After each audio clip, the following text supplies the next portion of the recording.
Hello. La robotique, comment on y arrive? Comment on en fait? Eh ben on en parle maintenant dans Robot Minute.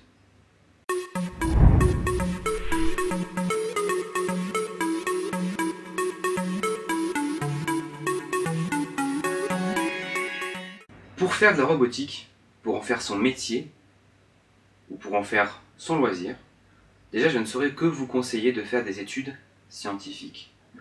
Avant le bac, préférez une sortie scientifique, une classe de S, ou une classe sciences et techniques, comme STI ou des choses comme ça. D'accord? Le but c'est d'avoir votre bac avec le plus de points.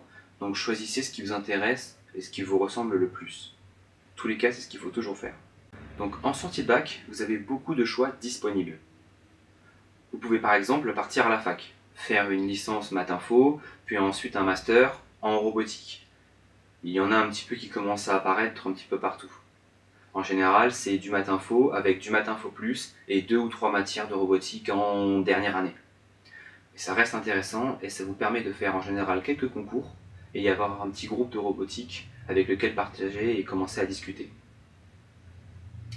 Sinon, vous pouvez aussi faire une prépa pour aller en école d'ingénieur pour pouvoir faire de la robotique. Là aussi, la robotique c'est sur les 2 dernières années en finale, sur les 5 ans. Sinon, vous pouvez partir vers une filière du type DUT ou BTS. Alors en général, il vaut mieux que ce soit parti vers de l'informatique, comme un DUT GE2I, génie électrique, informatique et industriel, ce que j'ai fait. Ça vous permettra de commencer à toucher à l'automatisme, à l'informatique, à la mécanique, et un petit peu tout ce qui gravite autour de ce que peut être un robot plus tard, mais vraiment sur la couche physique. Suite à cela, vous pouvez commencer par faire une école privée, ou alors partir sur une licence pro pour pouvoir faire ensuite un master en robotique un peu plus tard, où est-ce que vous en aurez trouvé.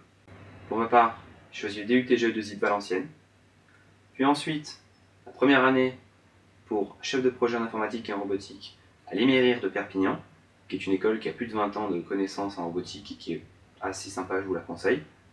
Ensuite, je suis parti pour mes 2 dernières années sur Paris, au CFI de Lorozoy, donc là c'est écrit IFA de Lorozoy, mais c'est parce que ça a changé, qui est la petite sœur de l'Émérière Perpignan, qui fait les mêmes cours et qui va se servir de l'expérience de l'Émérière pour pouvoir donner naissance à des bons roboticiens. Alors pourquoi j'ai changé? Parce que je vous le conseille, c'est que dès que vous sortez du bac, vous cherchez une filière qui vous donne la possibilité de faire de l'apprentissage. L'apprentissage, c'est hyper intéressant et c'est enrichissant. Ça vous permet d'être autonome tout en cumulant de l'expérience. C'est sûr que c'est un petit peu plus dur de suivre les cours, mais il faut choisir une filière qui va être adaptée à ça. Et moi, vu que je travaillais sur Paris avec mon apprentissage, mais que mon école était à Perpignan et qu'il y a une école sur Paris qui s'est ouverte, j'ai préféré y aller. Donc ça, c'était pour les études, pour en faire votre métier. On est parti sur le côté programmation, conception, mais d'ici 5-10 ans, ça ne m'étonnerait pas que certains littéraires ou certains psychologues partent aussi dans la robotique pour pouvoir justement commencer à s'intéresser à cette côté intelligence artificielle, ergonomie, comment penser avec les gens en société. Maintenant, si vous voulez en faire votre hobby, votre loisir, vous pouvez commencer déjà par acheter un petit robot. Je sais que je parle de Cosmo, j'en reparlerai plus tard, mais Cosmo c'est un petit robot qui est rigolo, qui commence à être sympa à programmer ou à regarder.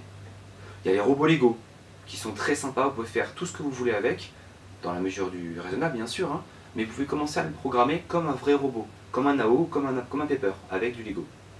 Il y a Timio et Mbot, qui sont des petits robots facilement programmables, pour commencer à comprendre la logique, qu'on a utilisé avec les classes de CM1 et CM2 de Orsemont et Sonchamp, pour les enfants. Et ensuite, vous pouvez aussi aller dans un magasin spécialisé qui vous montrera un robot humanoïde de type sumo robot ou des robots un petit peu comme un AO, mais en un peu plus simple, comme du Sapiens, ou alors vous pouvez commencer à partir directement sur un robot que vous aurez imprimé vous-même en 3D, avec une imprimante 3D. Un robot, c'est un petit budget, c'est sûr, et plus il est gros, plus il va coûter cher. C'est pour ça que vous pouvez aller voir dans des clubs. En général, il y a des projets, vous pouvez vous mettre avec ces projets-là.